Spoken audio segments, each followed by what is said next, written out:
weeks. Last year, the average couple spent $62,000 to get married in Australia. While we always think about the dress and the cake and the ring, we often forget to have someone taking care of the whole event and, of course, all those family members. Joining me now is Nathan Cassar, promising to be Australia's #1 master of ceremonies. It's good to have you in the studio. To start, let's run through the basics of an MC's job. What exactly is it that you do?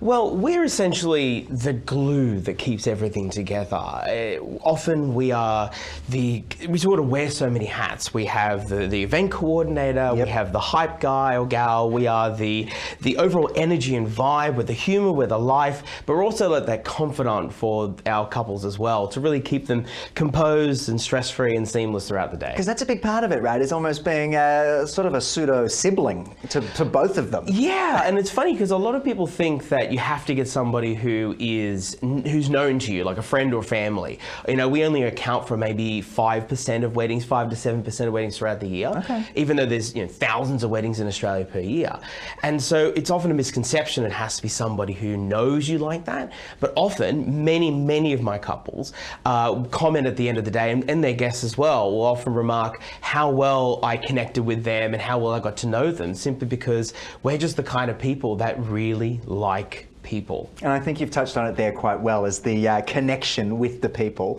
It's like having, there's a lot of responsibility, I suppose, for having someone on the big day. What's the biggest benefit of having an MC, would you say? Well, first off, you're not giving somebody else in your friends or family or boss or anyone else in between that's known to you a job, like literally a full-time job that I do. You're giving that tiny portion of the day, which is the speaking part, where 75% of people absolutely hate and would rather die than actually do public speaking, and you're handing this terrifying role. So of course you're unburdening every single guest and giving that to me.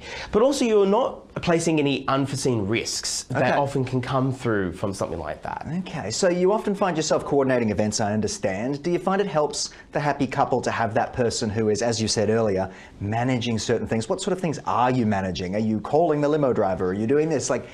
Take us through a little bit more. Absolutely. So apart from obviously getting to know your guests, basically setting the vibe and tone of the evening, we're also coordinating with the event coordinators both before with a run sheet and also after as well. And so on the day, we are there to make sure all the vendors are in place. So 5-10 minute calls between the photographer, videographer, DJ, and everyone else saying, hey, are we ready to go for this next particular formality, means that your DJ is not caught on the toilet with their pants down. And it's happened because you talk to any DJ out there, and I know you said you've got it recently engaged, and so you're going to talk to these DJs and say, have you had this before? And they're going to say, yes, we've been on the bathroom, thrown before, heard the friend announce that the speeches are happening, and they're thinking, I have no chance being able to get out of this bathroom stall before I need to push play. So it's really important that you don't want to miss those, because you're spending thousands of dollars on photography, videography, and I've heard of so many horror stories with missed opportunities, missed footage, just missed moments and missed energy on the night. Absolutely. And I think that's another thing to point out, is the energy that it takes, the stress it alleviates by having someone taking care of all of it. I might be giving you a call in a few months, but working in the wedding industry, surely you must have seen some stuff go wrong. You did highlight that example with the DJ there.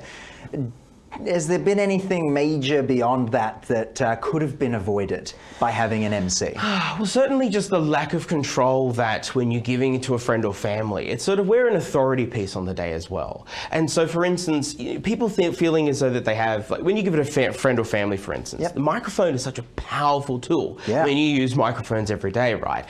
And so it's your voice over the speakers and the microphone establishes the tone and the setting for the entire night. When you're giving that away to somebody who doesn't know how to control the room, very quickly chaos ensues. And I book a lot of couples because they go to me and say, look, either it was the most chaotic wedding they've ever been to, where nothing seemed like it gelled or made sense, or I would say this even worse, it was just boring.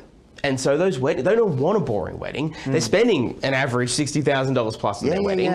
They would rather have a night that everyone can talk about for the rest of their lives. And so that's what people like myself do. We bring games, we bring life, we bring energy, and it's all about making sure that we're avoiding those nasties that can happen on the one day you don't want it to miss a beat. It's very much sounding like you're a bit of a director almost when it comes to this space, running a production and keeping an eye on everything. I understand personalisation is a huge part of the wedding industry. Is that something that an MC is involved in doing? I've definitely spoken to people before who've, done a cutout of their puppy who couldn't make it to the wedding, it's and adorable. personalisation examples. Is that a big part of what you do? Absolutely, because we talk with our couples, months before the day. And so we often will get to know you on a level that isn't, okay, we don't know you as well as your parents would, but certainly we come to know you to a point where we understand your vision for the day, we know how to execute that, and so naturally it gives off an energy that we're friends and we know how the night wants to flow. So it becomes personal, particularly like you've made a speech, or your friends made a speech, we make a little quip in between. All of a sudden, that makes people go, hang on, does that person know each other? And it just feels right. So I've had so many people come to me after the speeches have been done, after my little humorous quips and so forth, and they've said, oh, how long have you known them for? And I go, they paid my invoice. That's as far as we got. That is gold. Thank you so much for joining us. Again, I've got a wedding I've got to work on planning. By the way, there is no plans. Do not write anything down. But thanks for joining us, and of course I look forward to seeing how things go in the future. If people do want to connect with you though, Nathan, where's the best place to go? My website, nathancassar, cassar.com.au. Wonderful stuff from you, and thanks again.